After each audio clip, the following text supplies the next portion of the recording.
긴 세월 외면했던 공공의료는 초유의 감염병 사태에 미천이 드러났습니다. 한쪽에서는 의료 인력의 확충을 요구하고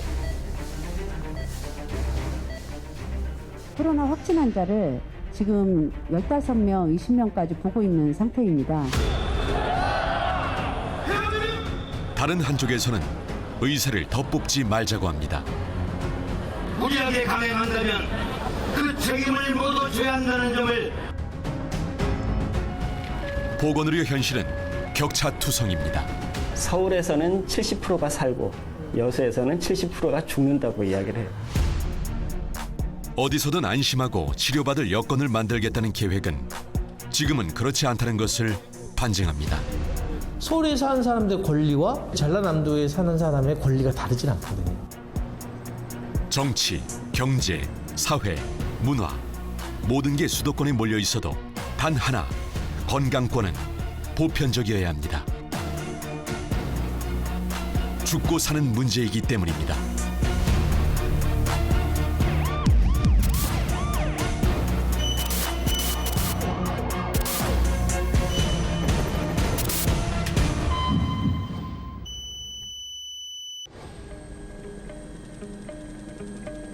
무태서 가장 빠른 배를 타도 2시간이 걸리는 전남 신안군 흑산도.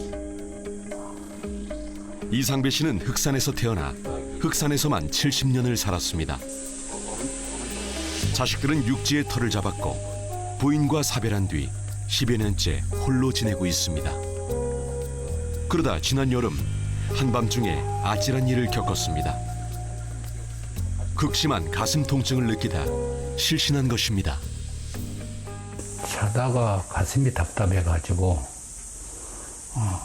아무래도 좀 이상한 그 기분이 들어서 119로 신고를 했습니다. 후에 쓰러진 것 같아요. 119에 신고하고 쓰러진 게 다행이었습니다. 흑산도에 있는 유일한 의료기관인 보건지소로 옮겨졌습니다. 그리고 응급처치를 받았습니다. 제가 보기에 이제 심근경색으로 이제 보였고 실제로 심근경색에 이제 맞는 혈관 확장제를 드렸을 때 완화되는 증상을 보여서 육지로 가면 되겠다. 어차피 육지 병원으로 가야 할 상황. 의식이 혼미한 상태로 해경 경비정이 옮겨져 다시 육지로 나섰습니다. 그나마도 해경 경비정 3척을 번갈아 타야 했습니다. 작은 연안 구조정에서 큰 경비 함정으로 또다시 연안 구조정에 옮겨 탄 것입니다.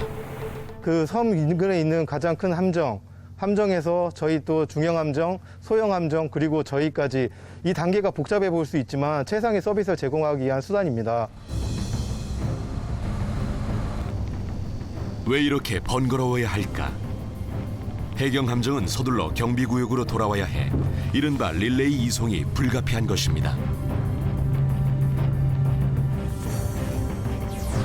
더군다나 여객선이 다니는 목포 항로가 아닌 진도군 서망항을 향해야 했습니다. 응급 환자는 시간을 최소한으로 이송을 시켜야 되기 때문에 가장 최단 거리가 진도 서망항입니다. 그래서 저희가 그 무수로 이송할 때는 진도 쪽으로 많이 이송하고 있습니다. 심근경색을 일으킨 이상배 씨는 그렇게 응급처치만 받은 채 5시간 20분 만에 목포의 종합병원에 닿을 수 있었습니다. 전국에 사람이 살고 있는 섬은 465곳인데 435곳에 의료기관이 없습니다. 국내에서 섬이 가장 많은 전남은 말할 것도 없습니다. 특히 전남은 강원, 제주와 함께 응급환자 이송이 가장 잦은 의료 취약지입니다. 구급차로 병원에 가는 길이 가장 오래 걸리는 아프면 서러운 곳입니다. 몇 분 안에 제대로 된 응급실을 갖춘 의료기관에 도달하느냐, 30분, 60분 나름대로 측정을 하는데 이게 굉장히 중요하다는 거예요. 제대로 된 시설이 갖춰졌더라면 충분히 피할 수 있는 사망률의 격차가 많이 나요, 우리나라 내에서도. 여수산업단지의 한 화학공장에서 가스 폭발로 추정되는 대형 폭발 사고가 발생했습니다. 지난 2013년 3월 14일 밤 9시 무렵 여수 산단에서 폭발 사고가 발생했습니다. 사이로 내부에 잔류된 탄화수소가스가 미상의 점화로 의해서 폭발된 걸로 현재 추정하고 있습니다.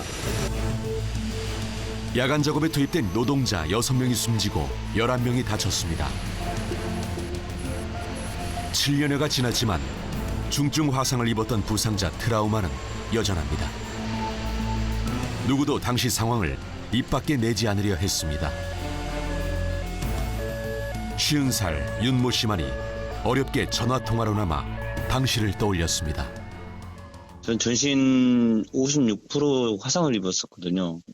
그 관내인은 그 종합병원으로 전남병원으로 갔는데 대기하다가 저기 광주 전대병원으로 갔죠. 전문 의료진들이 구성이 안 돼 있어서 또 응급조치만 하고 다시 또 서울로 이송이 됐죠. 윤 씨는 폭발 사고가 난 뒤 1시간 24분이 지나서야 첫 번째 병원에 도착했습니다. 하지만 병원에서 감당할 수 없었습니다. 다시 호남 지역 최대 병원에 3시간 16분 만에 도착했습니다. 그러나 손을 쓰지 못하고 화상 전문의가 있는 서울 한강성심병원으로 떠나야 했습니다. 사고 발생 15시간 30분 만이었습니다. 피부 이식 수술을 4차례 받은 윤 씨는 수술이 6번 더 남았지만 엄두를 내지 못합니다. 아침에 첫 차를 타고 가가지고 서울에 진료를 받고 거짐 1박 2일로 해야 되는데 뭐 1박 2일 동안 뭐 입원도 안 되고 밖에서 또 숙박을 해서 또 치료를 하고 그래야 되니까. 여수국가산단은 국내 최대의 석유화학 단지입니다. 정유화 석유화학 업체 300곳이 운영 중이며 2만 4천여 명이 고용되어 있습니다. 산업구조의 특성상 폭발사고 위험을 안고 있고 터졌다 하면 대형 사고로 이어지기 일쑤입니다. 전남 동부권에서 재해자 수가 2016년에 64명이었는데 2018년에 256명으로 늘어났어요. 사고는 계속 나는데 치료받을 곳은 없습니다. 전남에서 발생한 외상 환자가 전남의 의료기관을 이용하는 비율은 절반 수준입니다. 전국 최악의 상황입니다. 중증 응급 환자를 큰 병원으로 옮겨야 하는 비율도 전국에서 가장 높습니다. 사실 석유화학 산단은 언제 터질지 모르는 화약고거든요. 사고 안 나면 좋지만 이게 예방이고 대비라고 하는 게 안 나면 좋지만 날 때를 대비해서 유지하는 거잖아요. 이런 거는 반드시 공공영역에서 공공의료 차원에서 해야 되고. 아예 다른 지역으로 환자가 유출되는 비율 역시 전국 최악의 수준입니다. 전국 29개 중에서도 목포, 순천이 굉장히 안 좋아요. 왜냐하면 안 좋은 이유 당연하겠죠. 3차 병원이 없다 보니까 다 빠져나가는 겁니다. 중증 환자는. 그런 거 봤을 때 3차 병원의 필요성은 절대적으로 중요하다. 전 세계를 꽁꽁 묶어버린 코로나19 시대. 대한민국 보건의료 체계에 민낯이 드러났습니다. 공공의료의 중요성은 확인했지만 챙기지 않았던 공공의료 기반이 단기간에 구축되기는 불가능합니다.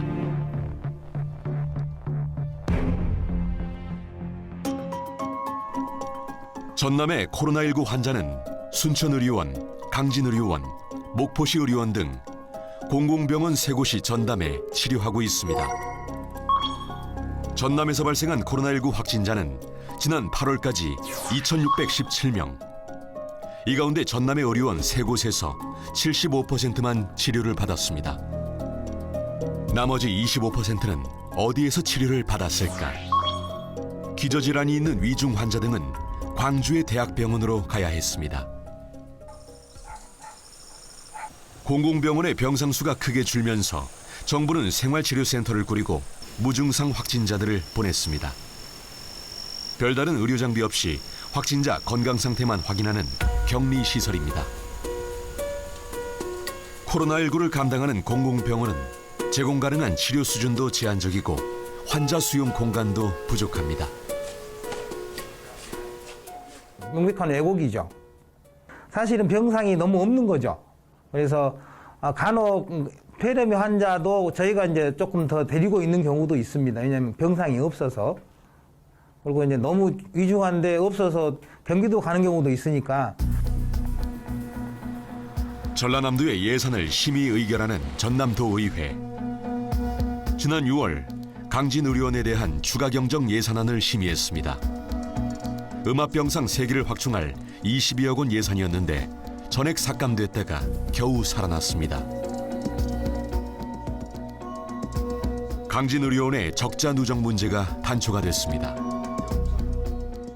적자도 봐서는 안 된다라는 경영효율적인 것으로 들여다보니 굉장히 좀 안타까운 일이죠. 사실 공공병원이라고 하는 것은 그 지역사회의 그 시민들의 건강 편의성이라거나 건강 불평등 문제를 어떻게 개선할 것이냐 하는 것에 대한 정책적인 어떤 수단으로 이게 활용이 돼야 되는 그런 겁니다.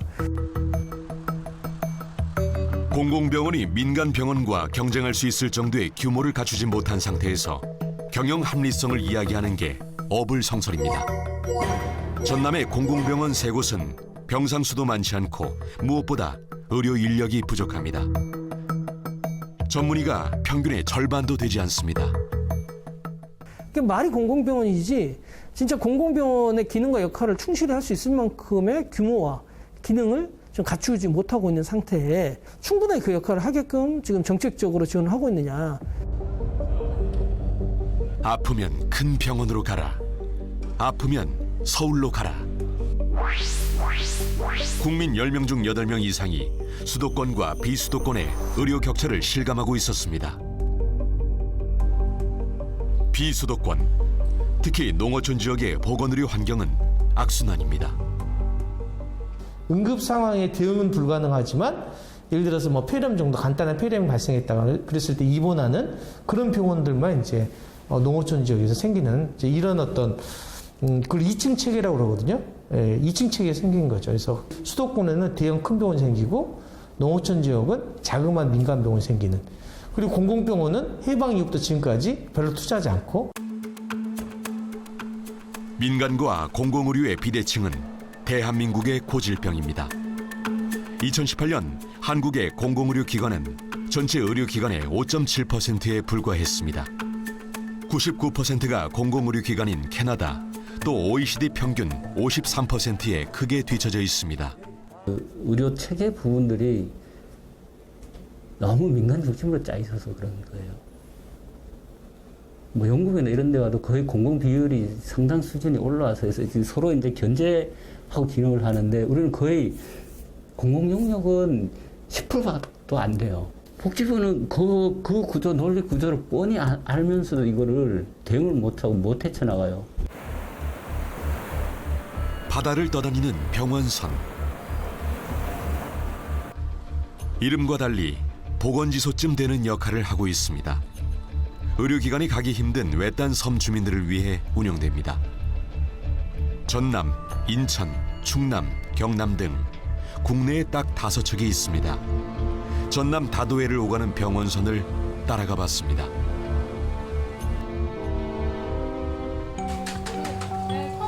한두 시간 남짓 항해하는 동안이 병원선에서는 가장 평화로운 시간. 좁은 복도를 두고 내과, 치과, 한방과가 운영 중입니다. 가파른 계단을 따라 선실로 내려가면 의사와 선박직 공무원 등 10여 명이 머무는 생활 공간이 나옵니다.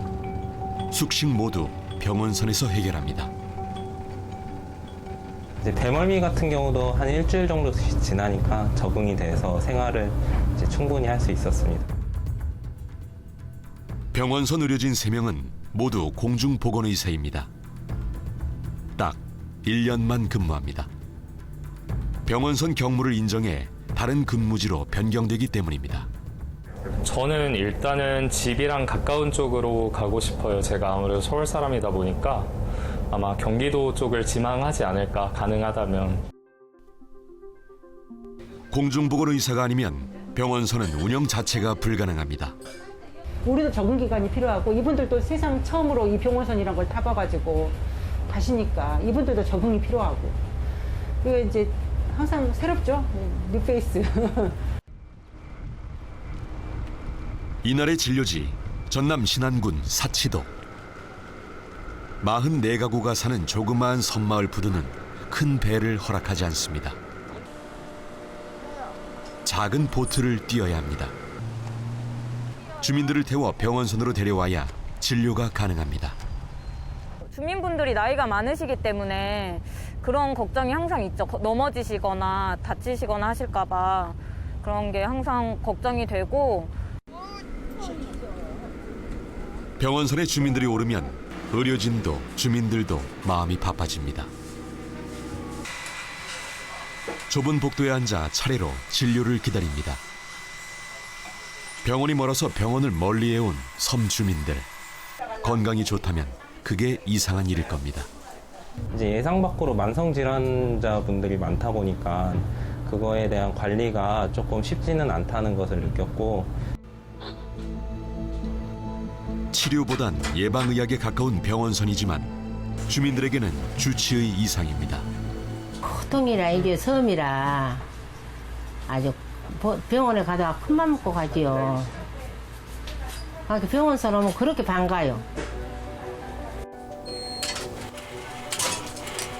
약 짓는 소리가 들리고 주민들 손에 약봉지가 쥐어지면 병원선의 하루가 끝나는 겁니다. 병원선을 2-3번 더 만나면 의사는 또 바뀌어 있을 겁니다. 그런 섬이나 농촌 쪽의 의료를 고민하는 그런 전문가들이 두텁게 층이 있어야 됩니다. 정책적 요구를 하거나 학문적 깊이가 계속 두꺼워지는 것이 필요한 부분입니다. 이렇게 짧은 근무 경험만 갖고는 사실 어렵다는 거죠. 농어촌 보건의료 취약 지역에서 3년간 국방 의무를 대신하는 공중보건의사는 전남에 가장 많습니다. 전남의 보건소와 보건지소 의사 99%가 공중보건의사로 채워진 어쩔 수 없는 현실 때문입니다. 그러나 국내의 공중보건의사는 10년 동안 1,500명 이상이 감소해 농어촌 보건의료 기반이 또다시 위기입니다. 서울에 사는 사람들의 권리와 예를 들면 전라남도에 사는 사람의 권리가 다르진 않거든요. 권리적인 측면 그리고 생명과 안전에 관한 서비스 부분에 있어서 이렇게 격차가 발생하는 것은 굉장히 심각한 문제라고 봐야 된다. 전남 완도군 복일도. 광주광역시에 살던 김희정 씨는 2013년 섬마을을 제2의 고향으로 삼았습니다. 슬아의 딸 넷, 2돌을 앞두고 있는 막내가 각별하게 애틋합니다.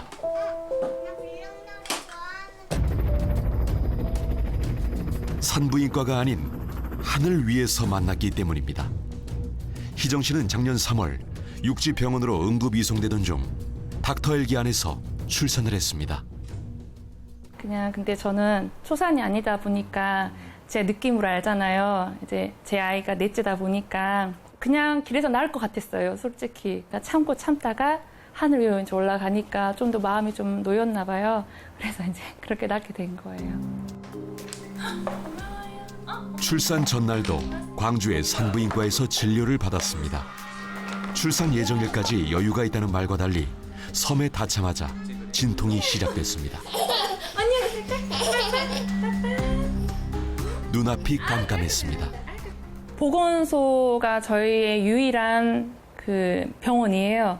거기서 할 수 있는 게 없는 거예요. 제가 너무 힘이 들어서 진짜 혹시 무통 주사 있냐고 물어봤어요. 아무것도 없대요. 해줄 수 있는 게 없어요. 옆에서 이제 손 잡아주시고 계시는데 닥터헬기 아니었으면 정말 생각도 하기 싫어요. 복일도에 헬기장은 없지만 다행히 다리로 연결된 인근 큰 섬에 헬기장이 있었습니다. 헬기가 뜰 수 있을 만큼 날씨도 좋았고 인근 섬 헬기장도 천운이었습니다. 정부가 응급의료 취약지에 배치한 닥터 헬기. 전남의 유인도 가운데 헬기장이 있는 곳은 21%밖에 되지 않습니다. 급한 대로 100명 이상 주민이 있는 섬부터 헬기장을 짓고 있는데 1년에 많아야 서너 곳. 유인도가 무인도가 되는 게 더 빠를지도 모릅니다. 대충 전남도의 예산 추계를 봤더니 국비가 약 한 50억 정도의 지원이 되면 가능하다 그래요. 근데 봤더니 올해 내년에서 전체 예산이 14억 정도밖에 보건복지부에 편성이 안 돼 있는 겁니다. 이래서야 되겠느냐. 결국 정부의 의지를 반영하는 거는 예산인데. 정부는 응급이송의 안정성 확보를 위해 바다에도 원격 응급의료 시스템을 구축했습니다. 육지의 병원 의사가 함정에서 이송 중인 환자 상태를 보며 적절한 응급처치를 할 수 있는 체계를 마련한 것입니다. 문제는 의사의 지시를 받을 응급구조사가 해경 함정에 충분히 배치되지 않았다는 것입니다.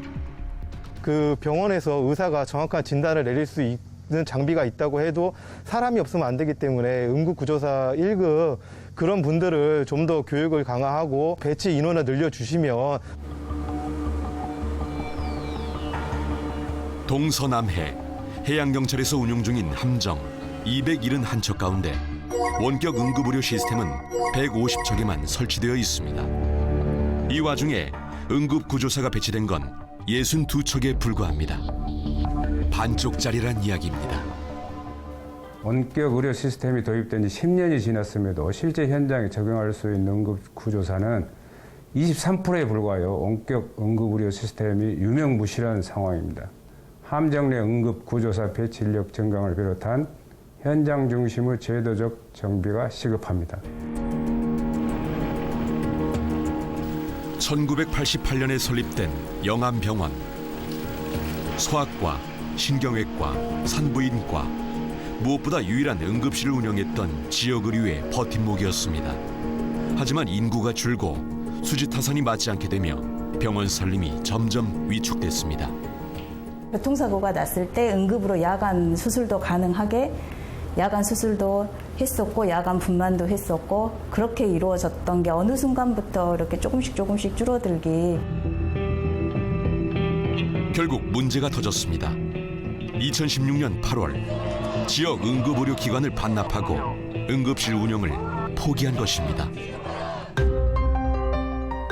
부랴부랴 영암군 보건소가 야간 진료에 나섰지만 병원 기능을 기대하는 건 욕심이었습니다. 급기야 파산 절차에까지 내몰려 있던 병원에 다행히 작년 11월 인수자가 나타났습니다. 올해 4월 다시 지역 응급의료 기관으로 지정돼 응급실 운영도 시작됐습니다. 응급실을 한 개인이 하는 병원에서 그다음에 시골 병원에서 운영하는 건 아주 큰 모험이고요. 쉽게 말해서 짐이 되는 부분이 있습니다. 왜냐하면 응급실을 이용해주는 환자는 하루에 10명 남짓이고 나라에 청구하는 그런 비용들도 제한적인 상황에서 응급실이 문을 열면서 5년여 만에 다시 구급차가 오가는 병원이 됐습니다. 도회지 병원 응급실과 비할 바는 아니지만 응급실을 찾는 환자는 끊이지 않고 있습니다. 야간에 외래 시간이 끝나고 주말에 왔던 앰뷸런스 숫자를 파악을 했을 때 40여 건이 넘더라고요. 그래서 이렇게 많았나? 이렇게 그동안 그러면 이 환자들이 어디 갔지? 하지만 휴일과 야간 의사와 간호사 한 명씩 돌아가며 응급실을 버텨내고 있는 수준입니다. 돈도 돈이지만 일할 의료진을 구하기가 너무 어렵습니다. 가장 힘든 건 의료 인력들, 간호사, 의사를 모으는 일입니다. 현재 저희 병원만 해도 300병상의 큰 병원인데 가지고 있는 간호 인력들이 아주 제한적이고요. 그다음에 의사들 역시도 마찬가지 9명밖에 되지 않습니다. 대한의사협회는 의사가 없다는 문제의식에 동의하지 않습니다. 전라남도 인구는 2003년도 기준으로 해서 201만 7천 명이었던 것이 올해 4월 184만 4천 명으로 줄어들었고요. 그 기간에 의사 수는 1,860명에서 3,400명 정도가 활동을 하고 있습니다.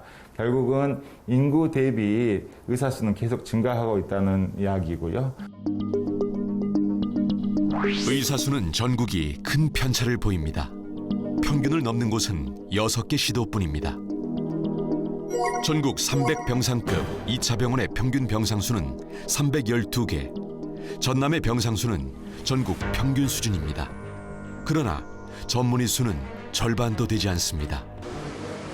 의료진이 부족한 만큼 업무 강도가 커지고 경무가 또다시 인력난을 불러오는 악순환입니다. CPR 해야 되는 심폐소생술을 해야 되는 상황에 환자가 오거나 이제 그런 경우는 정말 부족하죠. 그래서 그럴 때는 저희가 이제 다른 급성기 병동 간호사들한테 이제 SOS를 하죠. 의사가 부족한 시골 병원은 환자들의 선택을 받지 못합니다. 경북, 충남, 전남은 전문 질환 환자들이 다른 지역 병원으로 떠나는 비율이 전국에서 가장 높습니다. 전남의 병원들은 중증 응급 환자에게도 외면받습니다. 환자가 유출되는 만큼 병원 경영은 악화되고 투자가 위축되고 환자는 더더욱 이탈되는 구조. 역시 악순환입니다. 의료 수요가 적은 아니면 또 소득이 낮은 이런 지역에 공공의료가 제대로 의료 서비스를 제공해줘야 되는데 그런 부분에 있어서 굉장히 취약한, 그래서 대도시로 가야 된다는 그런 생각을 갖게 되는 것 같습니다.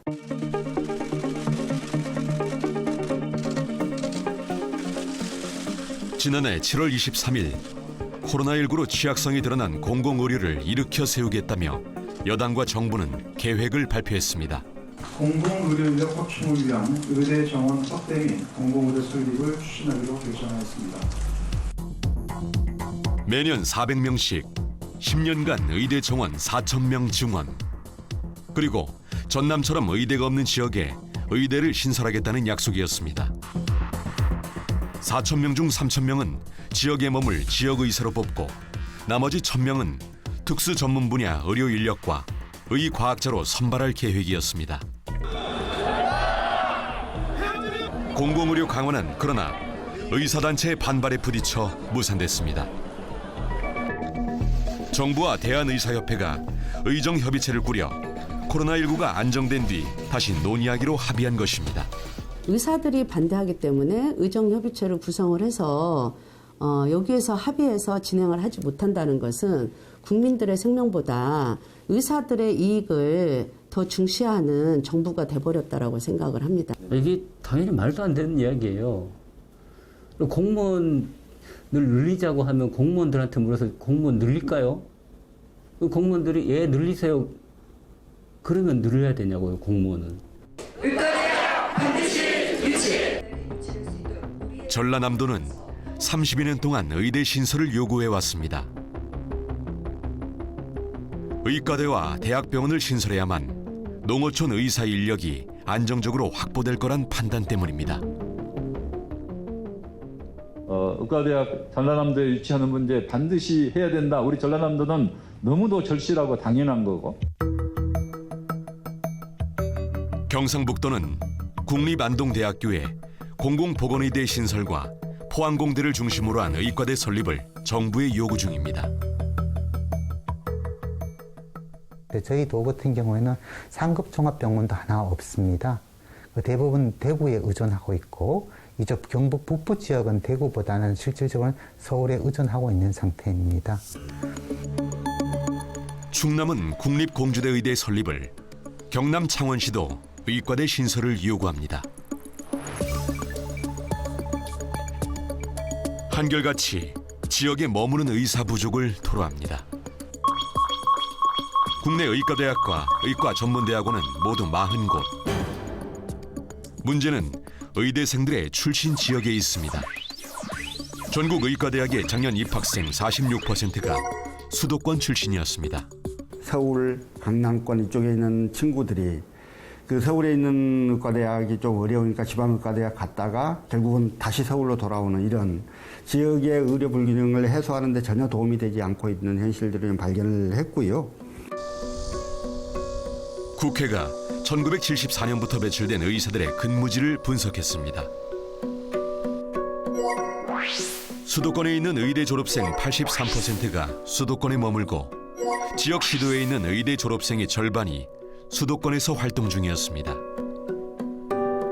의과대 정원만 늘려서는 의사 구하기 어려운 비수도권과 농어촌 의료 현실을 개선하기 어렵다는 증거입니다. 전남대학교에서 그냥 의대 정원만 그냥 늘렸다고 칩시다. 그러면 그 사람들이 전라남도 남쪽으로 올 거냐? 문제는 남쪽에 있는 친구가 광주에서 교육을 받아요. 그러면 다시 남쪽에 올 가능성은 낮아지는 거죠. 광주하고 서울로 갈 가능성이 높아지는 거죠. 그래서 정부는 지역 의사제를 검토 중입니다. 장학금을 통해 지역 의사를 양성하고 의사가 된 뒤에는 그 지역에서 10년간 머무는 방식입니다. 여러 가지 부작용에 대한 우려도 있는 것이 사실이긴 합니다. 그렇지만 의대를 졸업하고 전문의를 딴 의사들의 선택에 맡기는 상황에서 지역에 골고루 의사들이 배치될 수 있겠느냐에 대한 그 의문점을 갖고 있는 상황이기 때문에 일단 지역의사제 도입을 최대한 노력을 하고. 보건의료의 지역 격차는 비단 한국만의 문제는 아닙니다. 캐나다는 온타리오 북부 지역의 의사가 부족한 문제를 해결하기 위해 2005년 온타리오 의과대를 세웠습니다. 학생 92%가 온타리오 출신입니다. 의사가 된 뒤 94%가 지역에 남고 33%는 격오지를 지킵니다. 결국 그 지역 출신이 의과대학을 졸업하고 난 후에 그 지역에 잔류하는 비율이 높아요. 그런 측면에서 보면 지역의 의사를 양성한다는 것은 결국은 선발 과정에서부터 그 지역 출신에 대한 일종의 할당 이런 것들이 필요하고. 일본의 자치의대에서 양성된 의사는 9년 동안 지역의료기관에 근무합니다. 일본 지방정부들이 모든 자치의대생의 학비를 지원합니다. 절반 이상이 지역의료기관에 남아있을 만큼 성공적 제도로 평가되고 있습니다.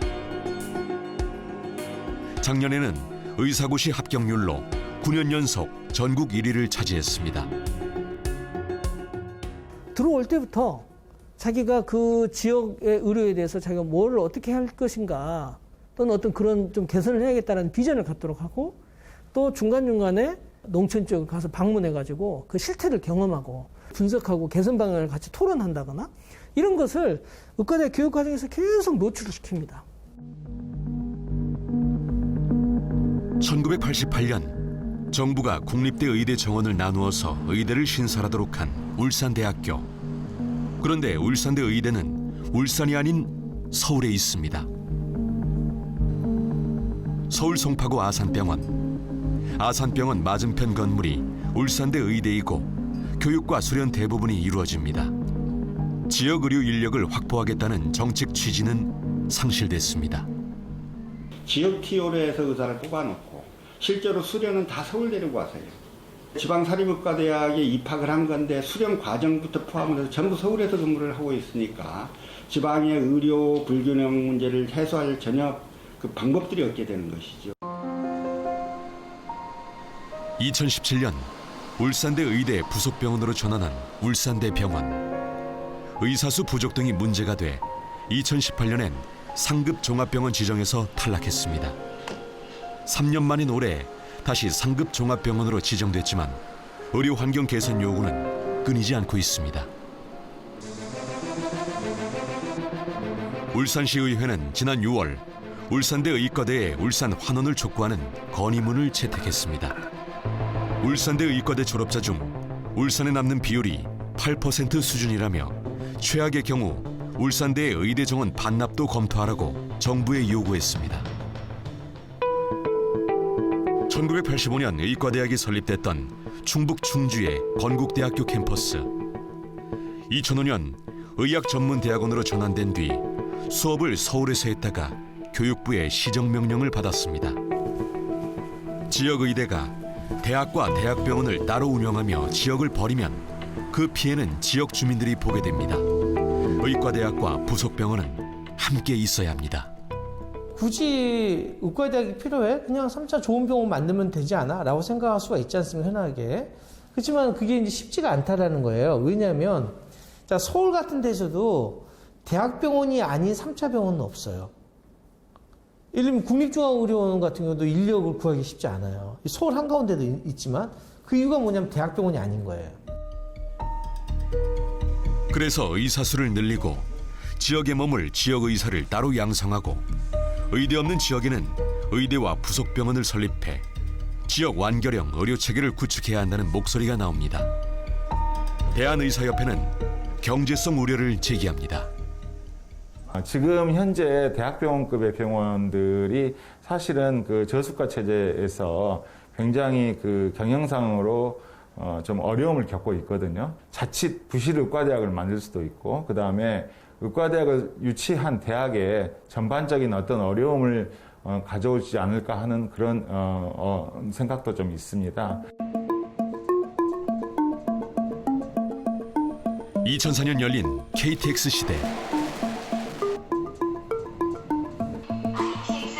모든 걸 품고 있는 서울로의 이동이 수월해지면서 지방 붕괴 가속화를 우려하는 목소리가 커졌습니다. 특히 지방 병원들은 환자 수 급감으로 고사할 것이고 의료 격차도 극심해질 거란 걱정이 깊었습니다. 그런 이제 볼륨 아웃컴 릴레이션십이라는 겁니다. 그러니까 양과 볼륨, 양과 아웃컴 질이 연결되어 있다는 거거든요. 그래서 양이 많은 진료를 하는 곳이 상대적으로 이제 질이 높다. 뭐 이렇게 볼 수 있습니다. 실제 그랬습니다. 삼성서울병원, 서울아산병원, 서울대병원, 세브란스병원, 서울성모병원 등 빅5 쏠림이 두드러졌습니다. 특히 지방 암 환자들의 빅5 병원 환자 구성비가 2004년을 기점으로 커진 게 드러났습니다. 그런데 경부선과 호남선의 양태는 유의미한 차이가 있었습니다. 경부선 축을 따라서는 지역의 암 환자들의 이 수도권 집중이 많았습니다. 호남선 축을 따라서는 특히 이제 광주 전남 지역의 암 환자는 수도권 집중이 그렇게 많이 일어나지 않고 화순병원으로 많이 갔거든요. 그것이 결국 지역도 제대로 된 시설 투자가 일어나고 전문 인력이 있으면 충분히 지역 주민들로부터 환영을 받는다. 화순 전남대병원은 2004년 개원했습니다. 암질환 치료를 특화 분야로 삼고 2005년엔 광주 전남 암센터로도 지정됐습니다. 문을 열 당시 비관론이 없지 않았습니다. 도시가 아닌 시골이란 이유입니다. 당시로서는 광주 전남대병원에서 암 진료가 그렇게 활성화되지는 못한 상태였습니다. 모든 환자분들이 우리 지역 주민 환자분들이 다 서울로 유출되는 상황에서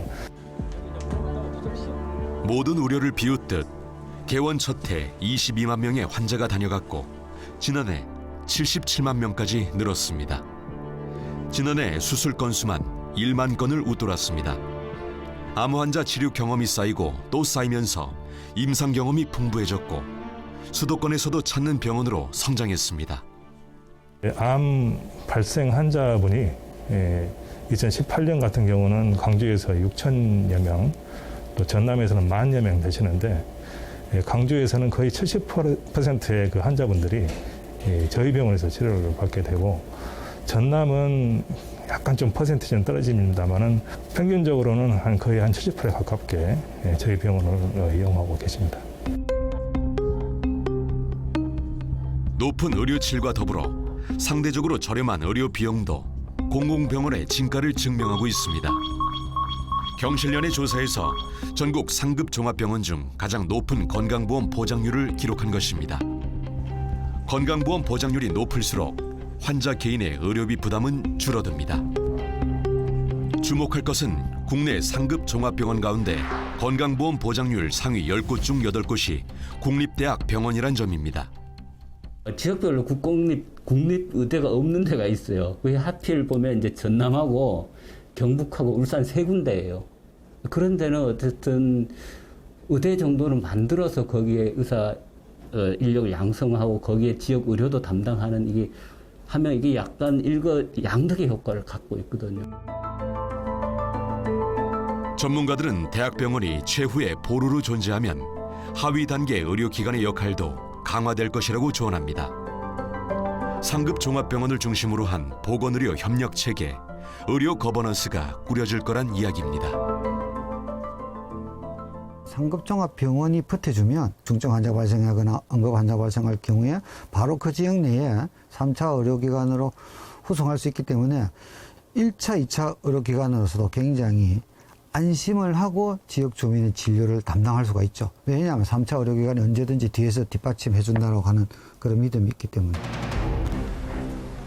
지난 7월 20일 전남 여수시의 도심도로. 대낮 발생한 교통사고로 아수라장이 됐습니다. 차량들을 싣고 내리막길을 달리던 대형 트레일러가 차량을 중단한 뒤 횡단보도를 덮쳤습니다. 갑작스런 사고에 5명이 목숨을 잃었습니다. 사망자 2명은 각각 2시간 안팎을 가야 하는 다른 지역 병원에서 세상을 떠났습니다. 근데 사망하신 병원이 전북대 병원하고 조선대 병원에서 사망을 하셨는데 그분들이 지역 병원에서 다른 병원으로 이송된 경우예요. 전남 22개 시군 가운데 30분 안에 지역 응급의료센터에 도착할 수 있는 곳은 5곳에 불과합니다. 13곳은 권역 응급의료센터에 30분 안에 도착할 수 없습니다. 필수 의료 분야는 더더욱 취약합니다.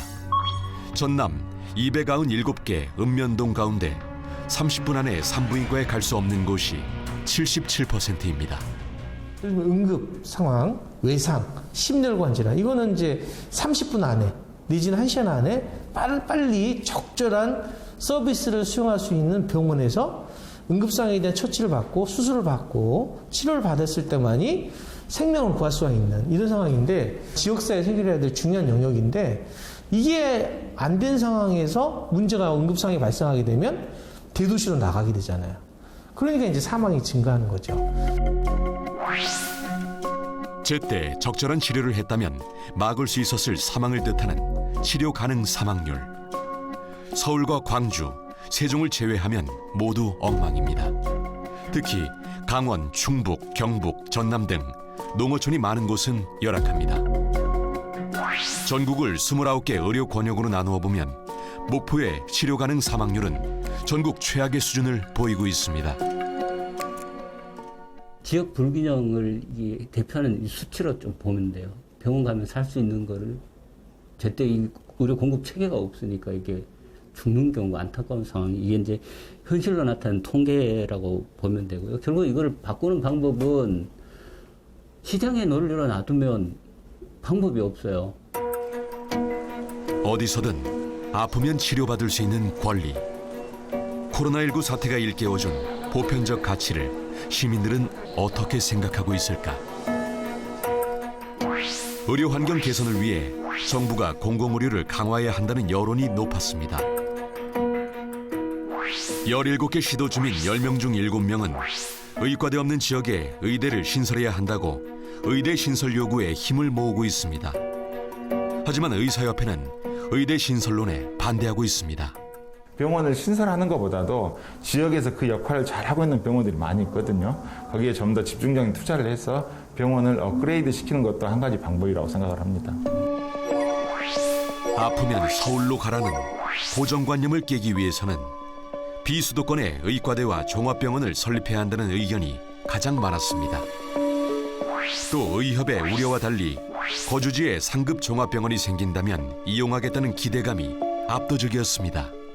지역 주민들이 필요로 할 때 바로 접근 가능한 시스템이어야 되기 때문에 각각의 광역자치단체가 하나의 완결된 의료 공급 체계를 구축하는 것이 바람직하고 절대적으로 필요한데 그렇게 되려면 하나의 광역자치단체 내에 상급종합병원을 정점으로 해서 종합병원, 병원, 또 1차 의료기관 이런 구조를 가지는 것이 바람직하죠.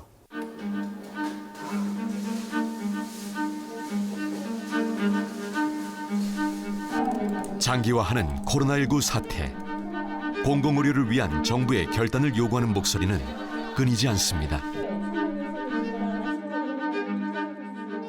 이제 2018년도에 정부에서 누구나 아프면 어디에서나 적정한 치료를 받을 수 있는 환경을 공공의료 체계를 강화를 하겠다, 만들겠다. 20년, 21년 올해까지 되게 계속 매년마다 발표를 했거든요.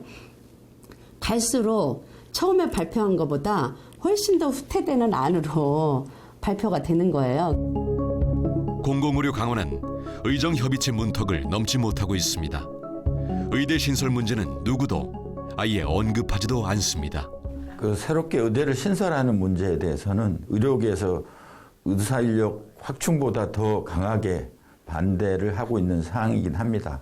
의사 인력이 충분히 배출되지 못하고 있다는 게 정부의 입장에는 변함이 없고요. 그런 사항에 대해서 의료계하고 논의를 하고 정부나 대한의사협회나 원론적 입장만 보이며 서로를 자극하지 않으려 안간힘을 쓰는 모습입니다. 정치적으로 또는 포퓰리즘에 매몰되지 않고 오로지 국민 건강을 위해서 그 목표 하나로 그 협의를 해 나간다면 좋은 결과를 도출할 수 있다고 생각을 합니다. 답이 없는 지루한 현재의 논의 구조 자체를 깨야 한다는 목소리까지 나오고 있습니다. 올 2월에 7차 회의를 마지막으로 개최되지 않고 있어요.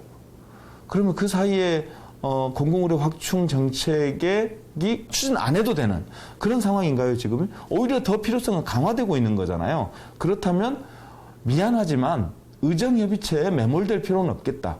아직까지도 협의체가 다시 정상적으로 복원되지 않고 있는 걸로 알고 있어서 보건복지부에 좀 더 강한 결단을 내리시라는 촉구를 좀 다시 한번 할 생각을 갖고 있고요. 보건의료 정책이 향할 곳은 국민들의 건강권이라는 대전제를 앞세우고 있습니다. 결국은 보건의료에 있어서 가장 정책의 중심이 돼야 되는 거는 국민들 아니겠습니까? 이런 상황에서 공공의료를 제대로 확충해 놓지 않으면 더 많은 어려움을 겪게 될 수도 있겠다. 부족한 의사를 더 양성하고 의대가 없는 지역에 의과대를 만들고 의사들이 외면하는 곳에 의사를 머물게 하는 일.